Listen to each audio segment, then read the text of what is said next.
Today is one of those days where we break out all the greatest Helldivers hits. We've got SONY, we've got Arc Raiders, and Helldivers 3 are all in the news. And we've got some really interesting things to run through with all of those. And this one also involves the word billions. That's the only clue I'm going to give you here. Thank you so much for all the support. Please take a moment to hit subscribe and ring the notifications bell. If you're on mobile, swipe left to hype the video as we next dive into a very interesting day for Helldivers.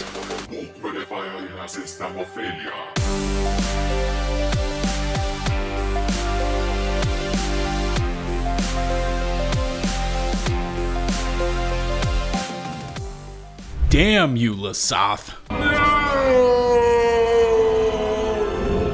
We squatted up this morning to put in some work on this bot-held stronghold, and I thought that if we could snatch Buku's Rest, we would successfully defend it, and I guess I was wrong, because as of the recording of this video, it looks like we fell short and the defense was crushed. In fact, as of 3:30 p.m. EST, there are just under 40,000 divers currently logged on and kind of spread all over the galaxy like toppings on a pizza.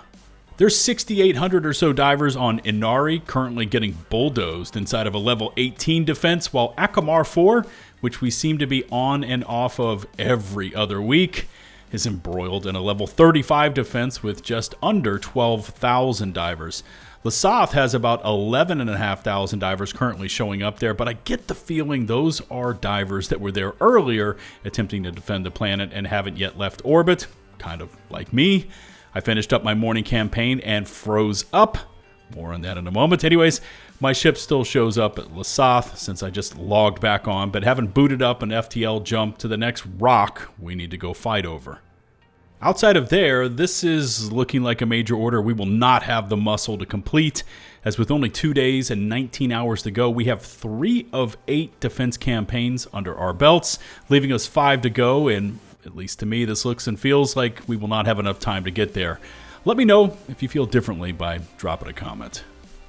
Anyways, back to that freezing issue, and I thought I remembered seeing it mentioned in the last patch, update 4.1.2, where it says, quote, fix the crash that could occur when leaving or disconnecting from a game. But after this morning's campaign, we said our goodbyes and started dropping out of the game, and when I attempted to do the same thing, my entire game froze up and would not close. Unfortunately, my task manager was not able to assist, and the weird thing was, even when I locked my computer and then re-logged in, Helldivers was still displaying a frame from a previous mission. But wait, because it gets even weirder, this frame was from our second mission out of the 3, so it wasn't even from the most recent 15-minute eradicate we had gone through to complete the campaign. So yeah, I have no idea WTF happened here, but seeing my multi-$1,000 PC rig hard lock even when using the correct method to exit the game, it's concerning to say the least.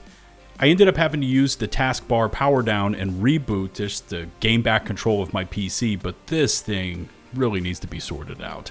SONY is back in the news. This time, it's not for hitting YouTube channels with strikes for leaked Warbond videos. Instead, making headlines with what we gamers have been screaming at them for years now to go multi-platform with their titles while also porting them to PC. And in this case, SONY has apparently made some serious bank to the tune of $1.5 billion with a B by selling its games on Steam alone.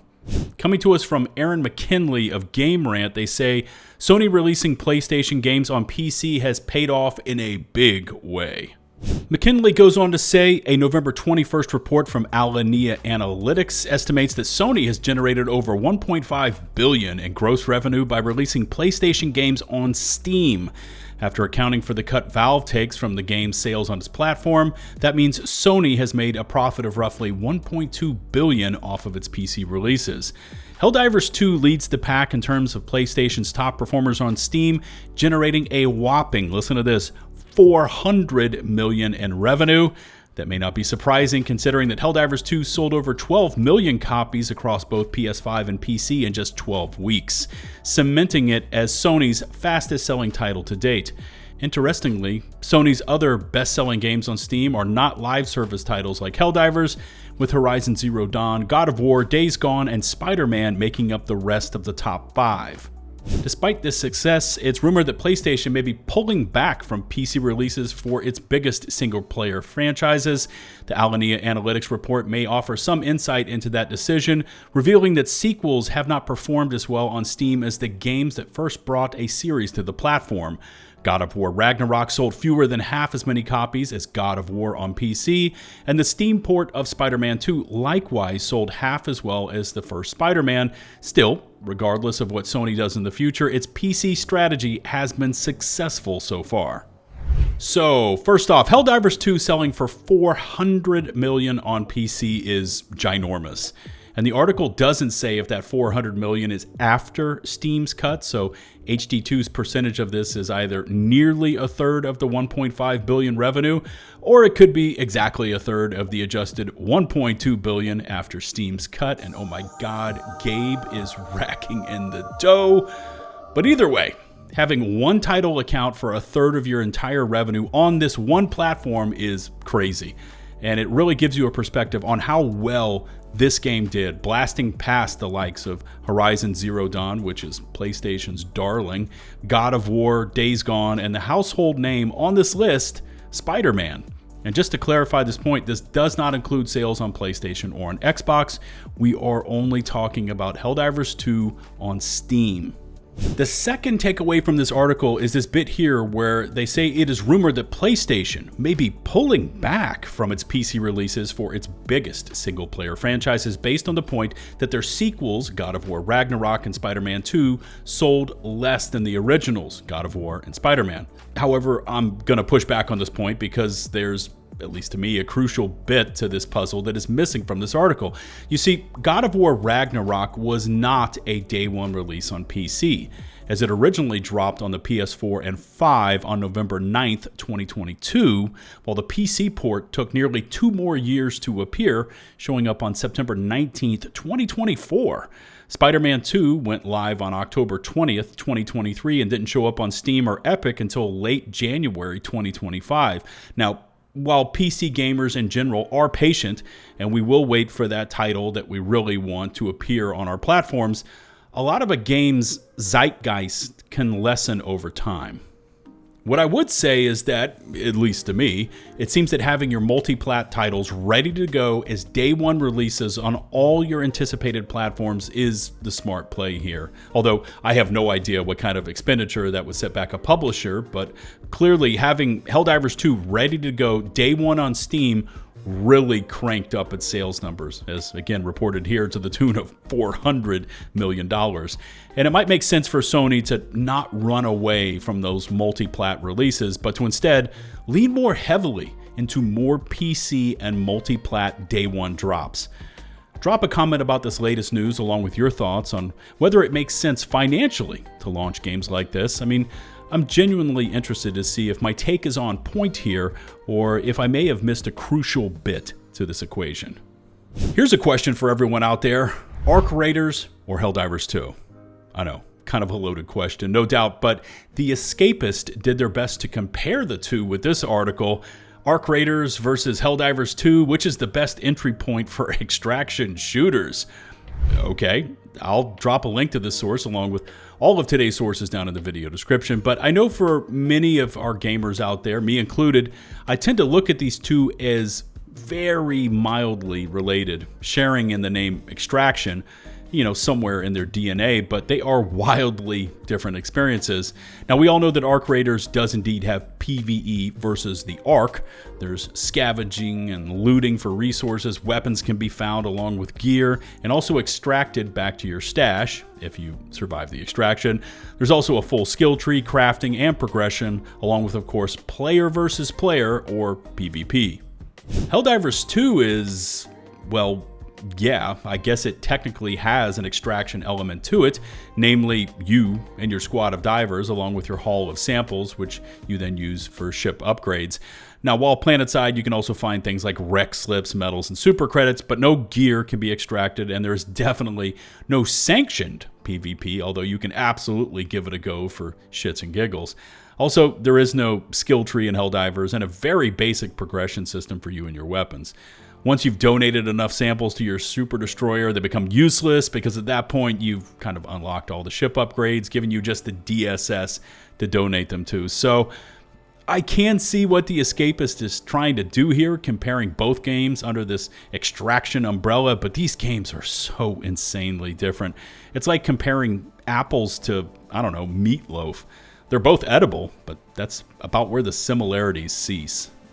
And now let's get into the weeds and talk about Helldivers 3. And just so I could stop the rumor mill right here and now, there will not be a Helldivers 3, at least no time soon, if ever. However, Games Radar was able to get in an interview with Johan Pilestedt at the Golden Joystick Awards, and during this session, he elaborated on Arrowhead's next title after Helldivers 2.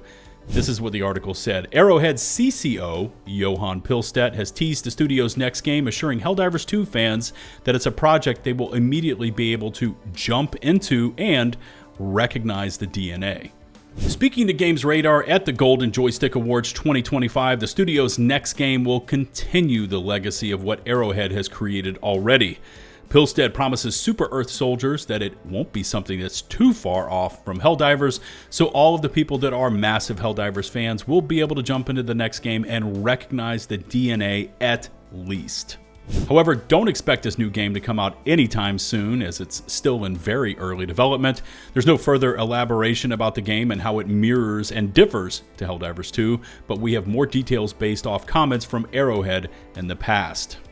Now, outside of what Pilestedt just said, we do know that Arrowhead will be shifting away from the now completely outdated Autodesk Stingray game engine over to Unreal Engine 5, which was discovered as part of a studio job listing for a senior system designer where, quote, strong experience with Unreal is essential.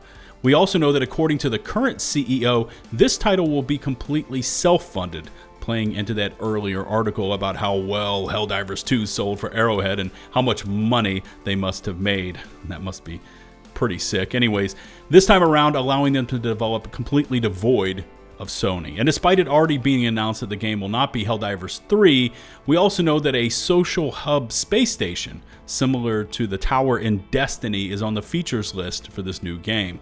However, when it comes down to Helldivers 3, quote, Pilestedt believes Helldivers 2 is growing into Helldivers 3 through years of updates, and the plan is to support Helldivers 2 for as long as people keep playing and it's financially feasible. I may run this as a poll on the channel tomorrow, but what is your gut feeling about the next game from Arrowhead not being Helldivers 3? And more importantly, based on this last 2 years that we've had with Helldivers 2, would you purchase that next game? Personally, despite all of its faults, technical issues, and meddling spreadsheet-waving devs, I've gotten my money's worth from HD2. Also, based on how well this current game is sold, which we of course touched on earlier in this video, do you think it's a mistake to not build off of that Helldivers theme and bring it out as number 3?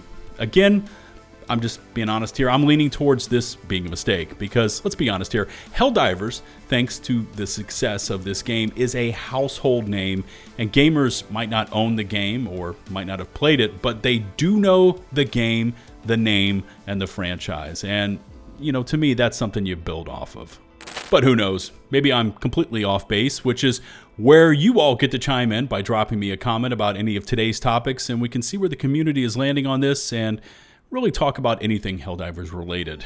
If you haven't already, please take a moment to hit subscribe and to ring the notifications bell. It really helps out the channel. I wanted to send a massive thanks to all of our current channel members out there, for without your continued support, content like this would not be possible. And until the next one, this is LtBuzzLitebeer, signing off.